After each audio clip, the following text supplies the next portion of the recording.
Hello and welcome to today's class. We'll try to proceed from our previous class where we'll look into the concept of trigonometry equation. Let's do another sample problem under that. Let's look at this example. How do you possibly evaluate this? So what's the first task? First things first, for this question here, I can see cos, sine, and cos. Which one occur the most? That is what cos occur the most, Abby. So now I will try to take this sign to what in terms of cos, right? That's the concept. So from here now, I'll recall that we said earlier that if I have sine square x plus cos squared x, that's equal to 1. Let's make sine squared x subject from here. So it means that sine squared x is equal to what? 1 minus cos squared x. So anyway, I see sine squared x here, I'll replace as being what? This one here. So from here, I'll have that 5 now. Cos squared x plus 2 equal to 3 into what there? 1 minus cos squared x. Next up, I have what? A minus 2 cos x.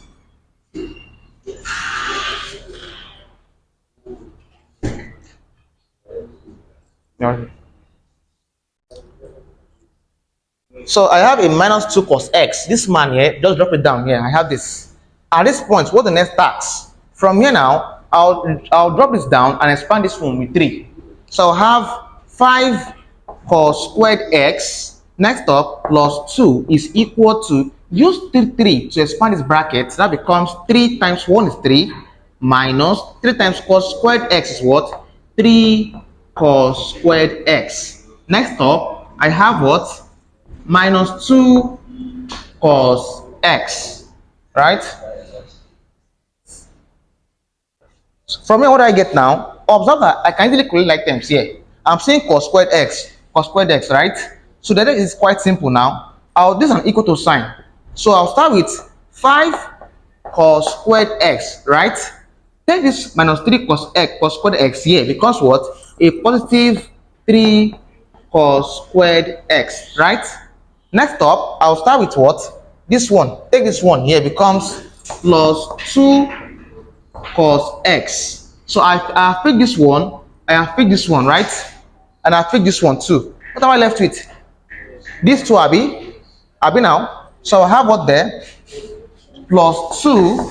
Next up, this one comes because of minus 3 being equal to what? 0. I have packed everything here. Yeah. So I'm left with what? 0. From here, what do I get? 5 plus 3. That's the rest of the 8, Abby. So I have 8 cos squared x plus what there? Plus 2 cos x gives this what there? Minus 1, Abby. Minus 1 being equal to 0. So at this point now, I'll look for what I can multiply together. That will give me minus 8, right? And the add them up will give me what's it called? Plus 2. So at this point now, I'll have that 8 cos squared x now. Observe that to get 8, I need 2 things. 2 times 4 is 8, Abby. So I can say plus 4 minus 2. That will give, so I have plus 4 cos x minus what? 2 cos x. These two, combine these two, you have this one here. So left is what? Minus 1 being equal to 0. At this point, said what? You group. So I'll have what?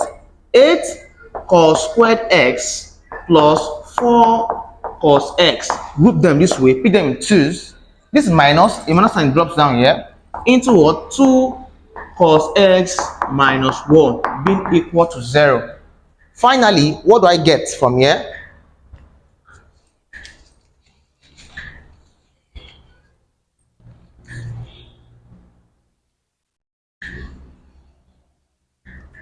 So at this point now, we said we can factorize through, Abby. So I can make out 4 cos x. So bring out 4 cos x into what there?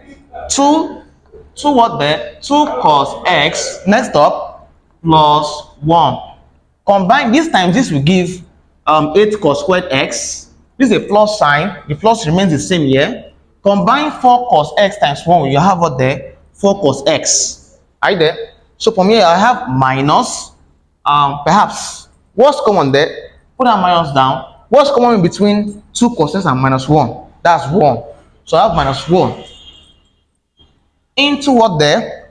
We said remains the same, Abi. So I have 2 cos x plus 1. What does it mean? Minus 1 times 2 cos x minus 2 cos x minus plus minus 1 times 1. I have 1 here. Similar, the same thing, please. So it's equal to what there? 0. At this point now, my answer becomes 2. Pick out this one. That's what? 2 cos x plus 1 as my first answer, or what there? 4 cos x minus 1 being equal to 0. So what do we get here? You said pick each of them and equate them to 0. So I'll have 2 cos x plus 1 equal to 0, right? Let me divide it to 2 this way. Let's work on this, and similarly, we'll work with this. Cos x minus 1 equal to 0. Let's simplify this and let's see what we get.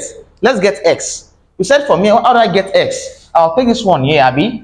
So I'll have 2 cos x minus 1, true. Divide here by 2 by 2. 2 cancel this 2. That's left with what? Cos x equal to minus half. To get x alone is equal to, take this cos here, because what? Cos inverse of minus half.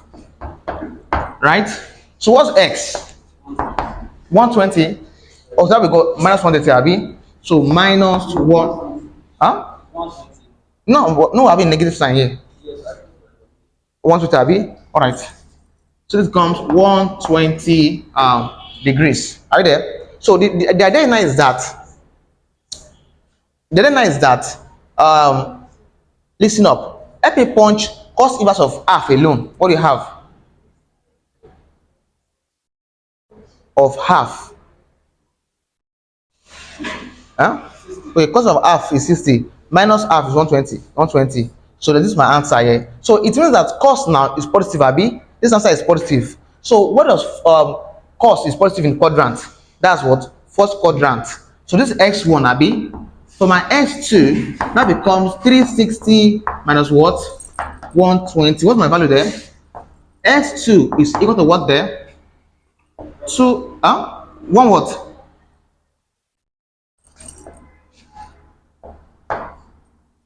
240 degrees. So for this one here, I have two answers here, x1 and what? X2. Let's look at this one and let's see what we get. We said for this one, that becomes 4 cos x equal to what? 1. Divide here by 4 by 4. That becomes cos x equal to what? 1 over 4. Take x here equal to, take your cos here, because what there? A cos inverse of what? 1 over 4. What do I get here? X equal to what? 75 what? 0.5 Abi. So I've gotten my degree here, 45.5 degrees, right? So it means that cos is still positive, Abi. So cos positive as what quadrant? Fourth quadrant, Abi. That becomes the same concept here. That becomes, let's call this one S3, Abi. This is S1, S2, S3. Let's get S4. That becomes 360 minus what? 75.5. What do I get there? S4 is what? 284.5 degrees. So it means that my I'm trying to look fine for x here. So it means that my x values ranges from what? What's the first one? 120 degrees, comma 240 degrees. Next up, 75.5 degrees. Finally, I have what there? 284.5 degrees. So it becomes your answer to this particular problem.